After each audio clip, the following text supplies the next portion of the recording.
আমরা ক্লাস শুরু করে দিই, অন্যরা জয়েন করতে থাকো। আজকে আমরা দুইটা বোর্ড কোশ্চেন সলভ করব। আরেকটা এইচডব্লিউ,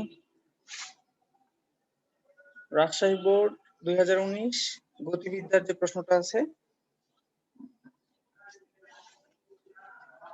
আর ঢাকা বোর্ড 2019, আর যশোর বোর্ড 2017, এটা এইচডব্লিউ থাকবে। আগামী সপ্তাহে গতিবিদ্যার পরীক্ষা হবে।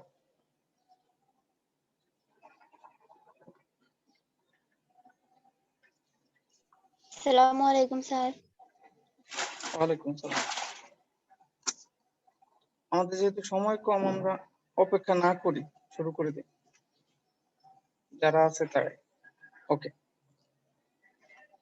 রাজশাহী বোর্ড 2019 যে প্রশ্নটা আসছে সেটা একমাত্রিক গতি নিয়ে প্রশ্ন।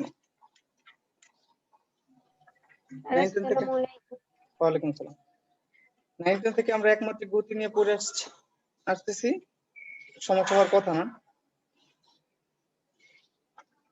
আর ঢাকা বোর্ড 2019 এর প্রশ্নটা ওটা দ্বিমাত্রিক গতি প্রাসের প্রশ্ন, ওটাও খুব সহজ একটা প্রশ্ন আসছে, একটু ট্রিক্স আছে আর কি। আর রাজশাহী বোর্ড 2019 এর প্রশ্নটা একটু দেখো, একটা গ্রাফ দেয়া আছে, প্রথমে 0 থেকে 2 মিনিট গতি বৃদ্ধি পাইছে, বেগ বৃদ্ধি পাইছে, 0 থেকে বেগ বৃদ্ধি পাইতে পাইতে 10 মিটার পার সেকেন্ড হয়েছে। তারপরে 2 থেকে 8, এটা বস্তুটা সমবেগে চলছে, 2 থেকে 8 পর্যন্ত সমবেগে চলেছে। তারপরে 8 থেকে 10, এই সময়টা আবার গতি বৃদ্ধি পেয়েছে, সময়টা মিনিটে দেয়া আছে। এটাই এখানে প্রথম ট্রিক্স। আর দ্বিতীয় যে ট্রিক্সটা আমরা ভুলে যাই, সেটা প্রশ্নে আছে। এই প্রশ্নে জানতে চেয়েছে গড় বেগ কত প্রথম 4 মিনিটে। এই বস্তুটার, যে বস্তুটার গ্রাফ দেয়া আছে, এই বস্তুটার গড় বেগ কত। গড় বেগের সঙ্গে আমি লিখে দিয়েছিলাম তোমাদেরকে, যাদের মনে আছে তো ভালো, না মনে থাকলে দেখতে থাকো, আমি কিছুক্ষণ পরে জিজ্ঞাসা করব। তারপরে ঘ নম্বর প্রশ্নটাও বেশ ট্রিকি, অনেকেই গ্রাফ শিখে না, তাদের জন্য ঝামেলা, গতি থেকে সহজ প্রশ্ন। ঘ নম্বর প্রশ্ন হচ্ছে যে অতিক্রান্ত যে দূরত্বটা এই শুরু থেকে শেষ পর্যন্ত, প্রথম 10 মিনিটে যে অতিক্রান্ত দূরত্ব, এটা আমরা সূত্র দিয়ে বের করতে পারি। প্রথম 2 মিনিট বোঝা যাচ্ছে বেগ যেহেতু বৃদ্ধি পাচ্ছে, ত্বরণের সূত্র ব্যবহার করব। তারপরে 2 থেকে 8 পর্যন্ত এখানে সমবেগের সূত্র ব্যবহার করব, s = vt। তারপর আবার বেগ বৃদ্ধি পাইছে, এখানে আমরা ত্বরণের সূত্র ব্যবহার করব, খুব ইজিলি বের করে ফেলবো। কিন্তু বোর্ড চেয়েছে তোমার কাছে যে গ্রাফের অন্তর্ভুক্ত যে ক্ষেত্রফল, লেখচিত্রের যে অন্তর্ভুক্ত ক্ষেত্রফল, এটা বের করে তুমি দেখাও। এখানে যে ক্ষেত্রগুলো আছে, এখানে একটা ক্ষেত্র আছে, আমি এই যে 2 আর 8 এর মধ্যে দাগটা আমি দিয়েছি, 10 এর মধ্যে দাগটা আমি দিয়েছি, লম্ব দাগটা আমি দিয়েছি। এই দাগটা যদি না দেয়া থাকে, তুমি এই পুরো অংশটার ক্ষেত্রফল কিভাবে বের করবে এটা জানা থাকতে হবে, তাহলে হবে। ওকে, এই ছিল ট্রিক্স। এখন কাজ করার পালা। প্রথমে হচ্ছে গড় বেগ। গড় বেগের সংজ্ঞা কার মনে আছে দেখি তো একটু, কেউ পারে কিনা? না পারলে সমস্যা নাই, আমি বলে দেবো। গড় বেগ কাকে বলে?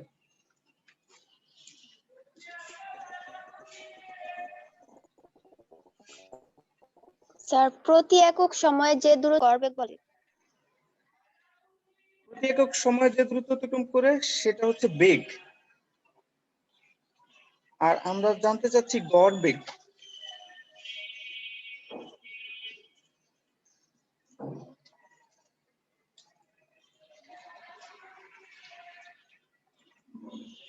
গড় বেগ হচ্ছে মোট অতিক্রান্ত দূরত্বকে মোট সময় দিয়ে ভাগ করলে যা পাওয়া যায় আর কি।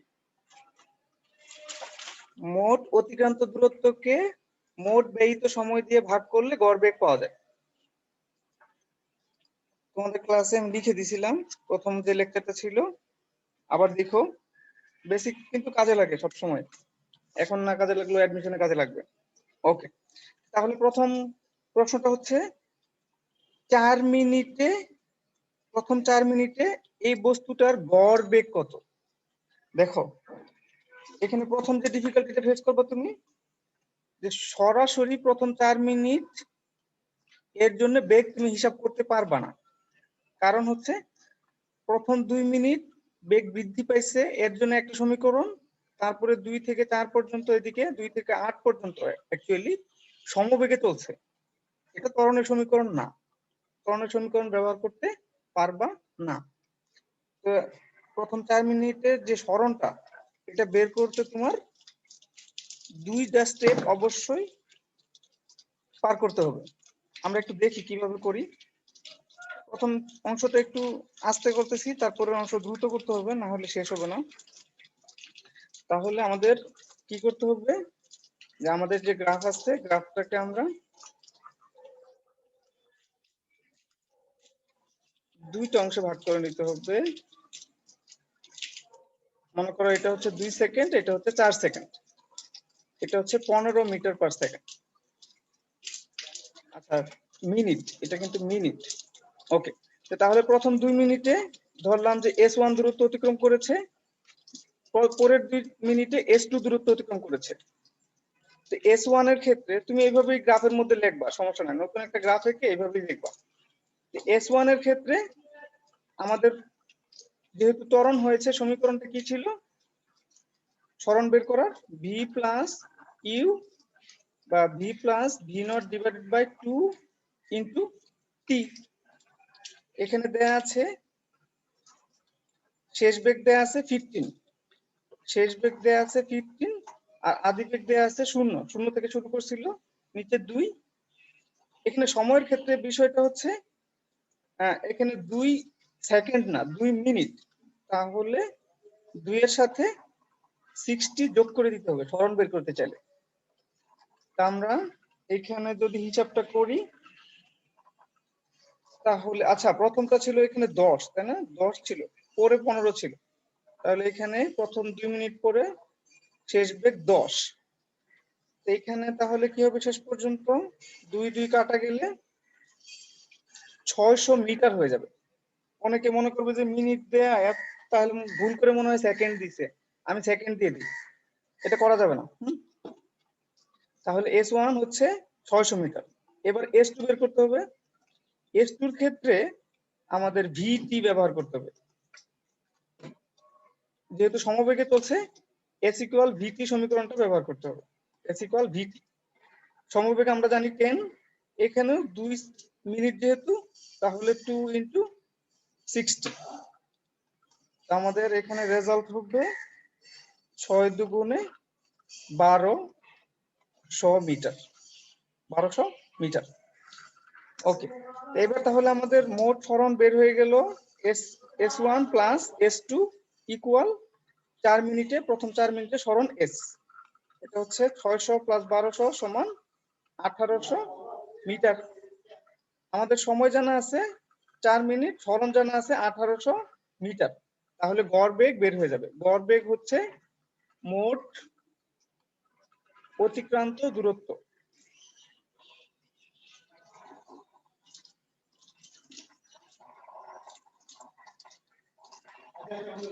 ডিভাইডেড বাই মোট ব্যয়িত সময়।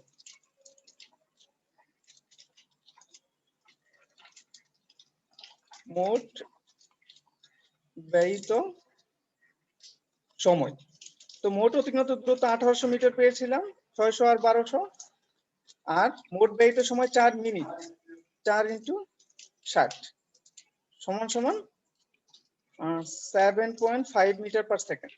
আমি নিজে করে দিচ্ছি, তোমরা একটু মিলিয়ে নিও।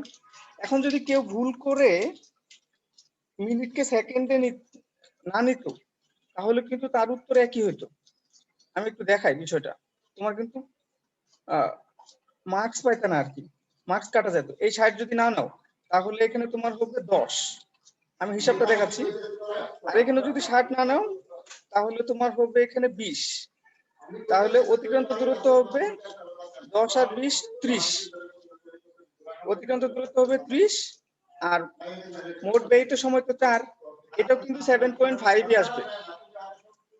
উত্তর সেম কিন্তু ভুল, এটা মনে রাখতে হবে। হ্যাঁ, সময়টা বা বেগটা কোন এককে দেয়া আছে ওই অনুযায়ী তুমি সলভ করবে। ওকে, এবার দ্বিতীয় যে অংশটা সেটা সলভ করি। দ্বিতীয় অংশটা হতে বলছে, এটা ঘ অংশে বলছে যে অতিক্রান্ত দূরত্ব আর গ্রাফের অন্তর্ভুক্ত ক্ষেত্রফল একই হবে কিনা। আচ্ছা, গ্রাফটা আমি আরেকবার আঁকি, এখানে দেখি কি ছিল। এরকম ছিল, তারপরে আবার বাড়তেছিল। এইখানে 2, এখানে 8, এখানে 10, এখানে বেগ ছিল 10, তারপরে আবার দ্বিতীয় স্টেপে বেড়ে 15, এখানে মিটার পার সেকেন্ড, এখানে কিন্তু মিনিট। ওকে, তা আমরা যদি সূত্র ব্যবহার করে করি তাহলে প্রথম এই অংশে S1 অংশে ত্বরণ হয়েছে, ত্বরণের সমীকরণ ব্যবহার করতে পারি। S2 অংশে এই 2 থেকে 8 পর্যন্ত সমবেগের সূত্র ব্যবহার করতে পারি। 8 থেকে 10 পর্যন্ত আবার ত্বরণ হয়েছে, এই সূত্র ব্যবহার করতে পারি। তাহলে সূত্র ব্যবহার করে সরণ বের করতেছি। তারপরে আমরা ক্ষেত্রফল নির্ণয় করব। সূত্র ব্যবহার করে সরণ নির্ণয়। তো 3টা স্টেপ। S1 এর জন্য আগে করছিলাম আমরা v plus v nought divided by 2 into t. যাদের মনে নাই তারা দেখে নিও আবার। দেখে আমরা 600 মিটার পাইছিলাম। S2 এর ক্ষেত্রে এখানে ঘতে 2 থেকে 8 পর্যন্ত আমরা হিসাব করে ফেলবো।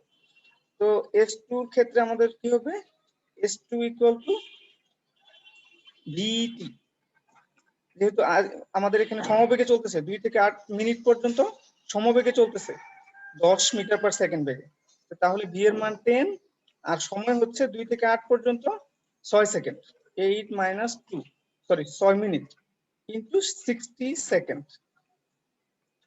ওকে, তো তাহলে এখানে আমাদের দূরত্ব কত হয়, 6 6 36 আর 10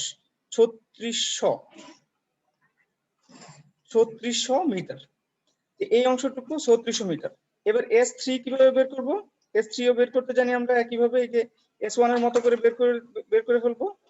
S3 হচ্ছে এখানেও v plus v nought divided by 2 into t. এখানে শেষ বেগ হচ্ছে 15, আদি বেগ ছিল 10, ওই যে 8 থেকে 10 পর্যন্ত। দেখো এখানে আদি বেগ ছিল 10, শেষ পর্যন্ত হয়ে গেছে 15, ডিভাইডেড বাই 2, এখানে 2 মিনিট ধরে চলছে, গুণন 2 ইন্টু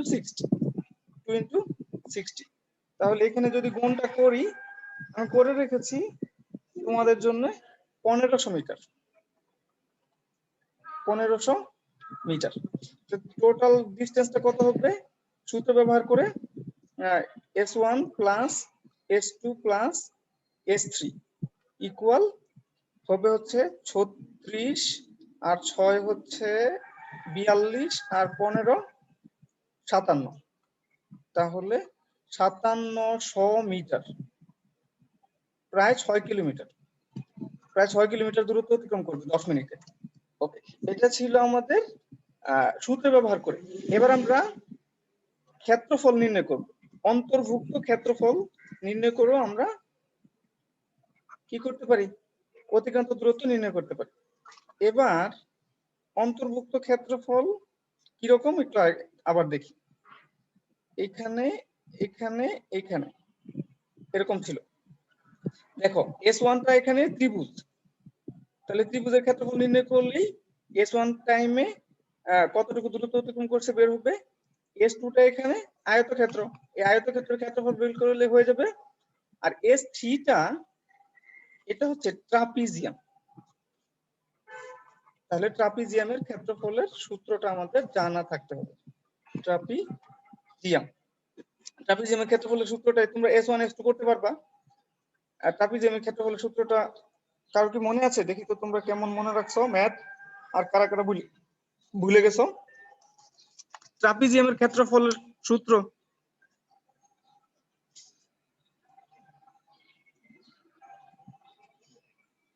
কেউ মনে রাখো নাই? হাফ ইন্টু সমান্তরাল বাহুদ্বয়ের গুণফল ইন্টু উচ্চতা। আচ্ছা, হাফ ইন্টু সমান্তরাল বাহুদের যোগফল ইন্টু উচ্চতা। ওকে, যদি সমান্তরাল বাহু একটা এ হয় আর একটা বি হয় তাহলে এরকম ছিল, আর উচ্চতা যদি এরকম হয় এইচ হয়, তাহলে আমাদের সূত্র ছিল ট্রাপিজিয়ামের ক্ষেত্রফল সমান হাফ ইন্টু সমান্তরাল বাহুদ্বয়ের যোগফল a plus b divide into h, সমান্তরাল বাহুদের যোগফল ইন্টু তাদের মধ্যবর্তী দূরত্ব বা উচ্চতা। এটা ছিল ট্রাপিজিয়ামের ক্ষেত্রফল। তাহলে S1 তো আমরা বের করে ফেলতেই পারি। S1 হাফ ইন্টু ভূমি ইন্টু উচ্চতা, হাফ ইন্টু ভূমি ইন্টু উচ্চতা। ভূমি এখানে 0 থেকে 2 পর্যন্ত, তাহলে 2, আর উচ্চতা এখানে যেহেতু 10, তাহলে উচ্চতা হচ্ছে 10। কত হবে তাহলে? আচ্ছা, 2 মানে হচ্ছে 2 এর সাথে 60 গুণ আছে, তাহলে এখানে অনেকবার নির্ণয় করছি আমরা 600 মিটার। S2 কত হবে? S2 হচ্ছে যেহেতু আয়তক্ষেত্র, ভূমি ইন্টু উচ্চতা বা দৈর্ঘ্য ইন্টু প্রস্থ যাই হোক, তাহলে এখানে 2 থেকে 8 পর্যন্ত 6 মিনিট, 6 ইন্টু 60, আর উচ্চতা 10, তাহলে এখানে হবে 6 6 36, 3600 মিটার। আর S3 হবে কিছুক্ষণ আগে যে সূত্র লিখছি, হাফ ইন্টু এ হচ্ছে আমাদের 10, বি হচ্ছে 15, বি হচ্ছে এখানে 15, তাহলে 10 প্লাস 15, আর এইচ হচ্ছে 2 মিনিট, 2 ইন্টু 60। তো এটা যদি আমরা হিসাব করি তাহলে আবার আগের মতোই 1500 পাবো, এখানে 1500 পাবো। তো দেখা যাচ্ছে যে 600, 3600, 1500 মিলে আগের মতোই হচ্ছে। তো প্রথম ক্ষেত্রে যেই দূরত্ব দেখা যাচ্ছে অতিক্রম করছে, গ্রাফের ক্ষেত্রফলেও একই দেখা যাচ্ছে। তার মানে বিষয়টা সত্য, বা প্রমাণ করা যায় যে গ্রাফের ক্ষেত্রফল নির্ণয় করেও অতিক্রান্ত দূরত্ব নির্ণয় করা যায়। খুব বেশি কঠিন না। এই ত্রিভুজের ক্ষেত্রফল নির্ণয় করতে হয়, আয়তক্ষেত্র বা বর্গক্ষেত্রের ক্ষেত্রফল নির্ণয় করতে হয়, আর সাধারণত ট্রাপিজিয়াম চলে আসে। কেউ যদি ট্রাপিজিয়ামের সূত্র ভুলে যায় তাহলে এইটুকুকে সে আয়তক্ষেত্র বানায় নিবে, এইটুকুকে ত্রিভুজ বানায় নিবে, কোনো সমস্যা নাই। এখানে S4 চলে আসবে, S3 পরে S4 আরেকটা ক্ষেত্র, নতুন একটা ক্ষেত্র S4 চলে আসবে।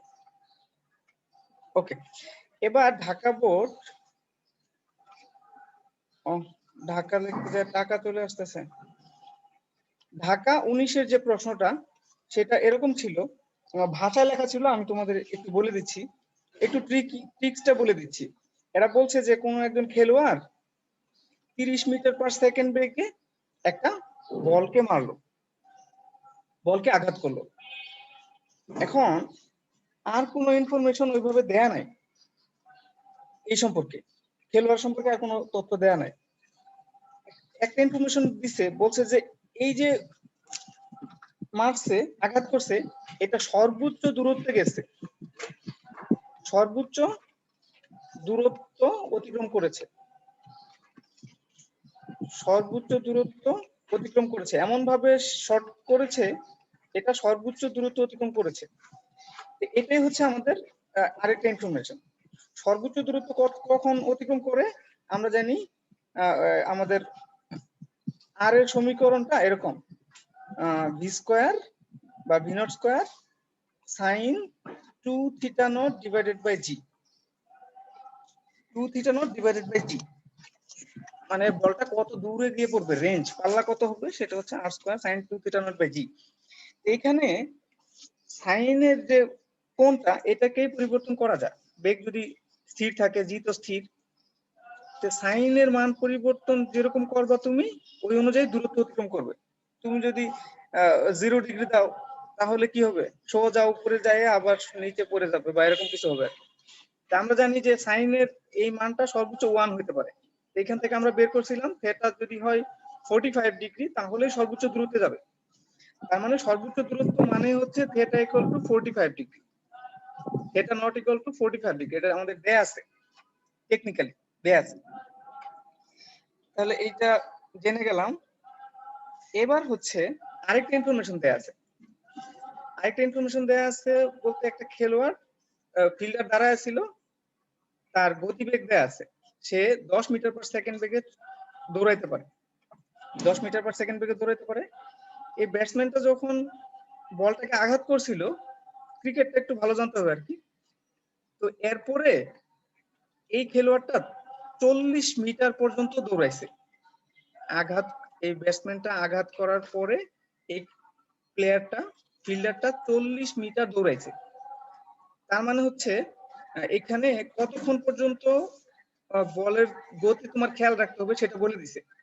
যেহেতু 10 মিটার পার সেকেন্ডে 40 মিটার দৌড়াইছে, তাহলে S ইকুয়াল VT সমীকরণ থেকে খুব সহজে আমরা কি বের করে ফেলতে পারি? T equal S by V সমান সমান 4 সেকেন্ড। মানে 4 সেকেন্ড পর্যন্ত এই খেলোয়াড়টা দৌড়াইছে, 4 সেকেন্ড পরে কি ঘটছে সেটা জানলেই তোমার হয়ে যাবে।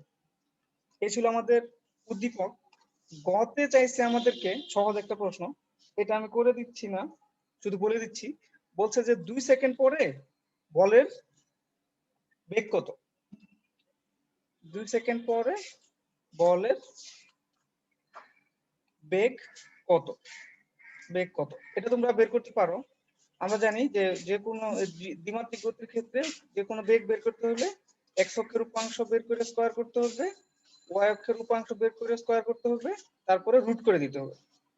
x অক্ষের উপাংশ বের করার সমীকরণ আমরা জানি vx v not cos theta not.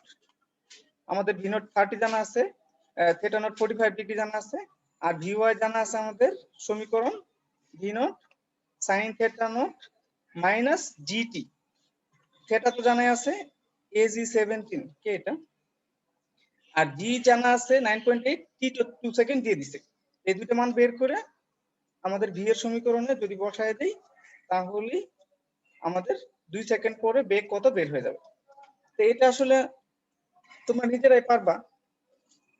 2 নম্বর যে প্রশ্নটা, এটা একটু বেশি ট্রিকি হয়ে গেছে, বিশেষ করে যারা ক্রিকেট খেলা বুঝে না বা ক্রিকেট খেলে না কখনো। যারা খেলছে তাদের জন্য একটু ট্রিকি হয়ে গেছে। ঘ নম্বর প্রশ্নটা খেয়াল করে শোনো, যে আউট হবে কিনা। মনে হচ্ছে সহজ, কিন্তু দেখা যাবে যে মানে কিছু কোল কিনার করতে পারতেছে না। আউট হবে কি না, এই যে ফিল্ডারটা যে দৌড়ে আসতেছে 40 মিটার কভার করলো, এরপরে ক্যাচটা ধরতে পারবে কিনা গাণিতিক ভাবে দেখাতে বলছে। এখন তোমাদের একটা কমন সেন্স লাগবে, বা কেউ যদি মেপে থাকো 7 এ পড়ছো, 7 বা 8 এ পড়ছো, তোমাদের উচ্চতা কি তোমরা কেউ মিটারে বলতে পারবা? মানে তোমাদের উচ্চতা মিটারে কত? মানে তোমার উচ্চতা মিটারে কত হতে পারে?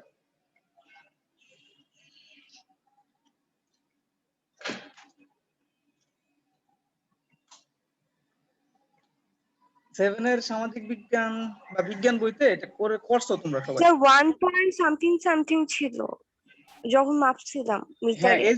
এজি কে তুমি?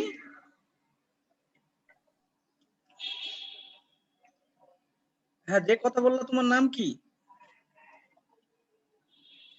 স্যার আমার নাম মুবাশিরা। ও আচ্ছা, এজি 17 দেখাচ্ছে। আচ্ছা ঠিক আছে, তুমি ঠিক বলছো। আমাদের যাদের আমার মতে তো তোমাদের উচ্চতা হবে যারা 5 ফিট 3 3.5, ওইখানে 3.5 ছিল আর কি, 5 ফিট 3.5 ইঞ্চি। এটা হচ্ছে 1.65 মিটার। মানে আমি এটা বলার উদ্দেশ্য হচ্ছে যে মানুষের উচ্চতা কত হইতে পারে এই সম্পর্কে ধারণা থাকতে হবে এই প্রবলেমটা সলভ করতে হবে। তো আমাদের মোটামুটি মনে করো যে কারেন্ট পোলারড হয়, সে মনে করো লাভ দিয়ে 2.5 মিটারের বেশি উচ্চতা কভার করতে পারবে না। ঠিক আছে, এটা মনে রাখবা যে মানে মানুষ সর্বোচ্চ 2.5 মিটার, এর বেশি উচ্চতা কভার করতে পারে না, যত জোরেই লাভ দিক ক্যাচটা ধরতে পারবে না। ঠিক আছে, ওকে। এবার তাহলে আমরা প্রবলেমটা সলভ করি। অনেকভাবে সলভ করা যায়, তুমি নিজেও সলভ করে দেখো, আমাকে দেখাতে পারো যে অন্য কোনো ভাবে সলভ করলে হচ্ছে কিনা। আমার কাছে মনে হচ্ছে যে অন্যভাবে সলভ করে কুল কিনারা করতে পারবো না, এইভাবে সলভ করলে তোমার জন্য সুবিধা হবে। কিরকম সুবিধা হবে? আমরা কিছুক্ষণ আগে বের করছিলাম ফিল্ডারটা 4 সেকেন্ড পর্যন্ত দৌড়াইছে, বলে দিছে ফিল্ডার যে সময়টা ব্যয় করছে সেটা হচ্ছে 4 সেকেন্ড। এখন 4 সেকেন্ড পরে আমরা বলের উচ্চতা বের করে ফেলবো। বলের উচ্চতা বের করে ফেলবো। এর জন্য আমাদের সমীকরণ জানা আছে। উচ্চতা বের করার সমীকরণ হচ্ছে y এর সমীকরণ v not sin theta not t minus half dt square. এই কোন একটা বস্তু এইভাবে যখন মারা হলো তখন x দূরত্বে y উচ্চতায় মানে t সময় পরে x দূরত্ব অতিক্রম করবে এবং y উচ্চতায় থাকবে। এটা হলো ওই সমীকরণটা। তো এখান থেকে আমরা ওই যে tan দিয়ে ওই সমীকরণটা পড়ছিলাম তখন এই যে t এর মান বসাই দিয়েছিলাম আর কি। এই সমীকরণে y এর মান যদি আমরা বের করে ফেলি, v not sin theta not এর মান জানা আছে, t এর মান 4 সেকেন্ড জানা আছে, যদি বসাই দিই তাহলে y এর মান আসে আমাদের 65.25 মিটার। তোমরা করবা, সময় শেষ তো, মানগুলো বসাবা। যেটা একটা মানুষের জন্য অসম্ভব, তাই না? একটা মানুষ সর্বোচ্চ 2.5 মিটার 2 মিটার কভার করতে পারে লাফ দিয়ে, লম্ফজম্প দিয়ে 2.5 মিটারের বেশি কভার করতে পারে না। তো যেহেতু 4 সেকেন্ড পরে ওই ফিল্ডারটা যেখানে থাকুক না কেন বলের উচ্চতা 65.25 মিটার, তো কখনোই সম্ভব না ওই ফিল্ডারটা এত উঁচুর বলটা ধরবে। ঠিক আছে, সরাসরি এটা বলে দিতে হবে যে এটা মানুষের স্বাভাবিক উচ্চতার চাইতে অনেক বেশি। স্বাভাবিক উচ্চতার চাইতে অনেক বেশি হওয়ার কারণে অবশ্যই ধরতে পারবে না। ঠিক আছে, স্বাভাবিক উচ্চতার চেয়ে অনেক বেশি হওয়ার কারণে বলটাকে তারা বা ফিল্ডার ধরতে পারবে না, আউট হবে না, তাহলে নট আউট থেকে যাবে। হ্যাঁ, ওকে, তাহলে এখানে নট আউট হবে। তুমি অন্য অনেক ভাবে করতে পারবা, কিন্তু আমার কাছে মনে হয়েছে যে এইভাবে যদি দেখাই দিতে পারি যে 4 সেকেন্ড যেহেতু ফিল্ডারটা দৌড়াইছে, 4 সেকেন্ড পরে বলটা 65.25 মিটার উচ্চতায় আছে, মানুষ এত উঁচুতে কখনো ধরতে পারে না, 2.5 মিটার সর্বোচ্চ কভার করতে পারে। ঠিক আছে, আর তোমাদের যশোর বোর্ড 2017 এটা হচ্ছে HW, তোমাদের ক্লাস টাইম প্রায় শেষ। যশোর 2017 যে প্রবলেমটা আছে গতিবিদ্যার সেটা HW করে ফেলবা। আর হচ্ছে নেক্সট ক্লাস একটা এক্সাম হবে পুরো অধ্যায়ের উপরে। আমি তোমাদের একটা লিংক পাঠাচ্ছি, এই লিংকটা একটু দেখো। লিংকে একটা ভিডিও আছে তোমাদের বড় আপুদের জন্য বানাইছিলাম, ভিডিওটা একটু দেখো, এটা হেল্প হবে। হ্যাঁ, লিংকটা সবাই পাইছো আশা করি। 12 এর প্লে লিস্টেও ভিডিওটা আছে।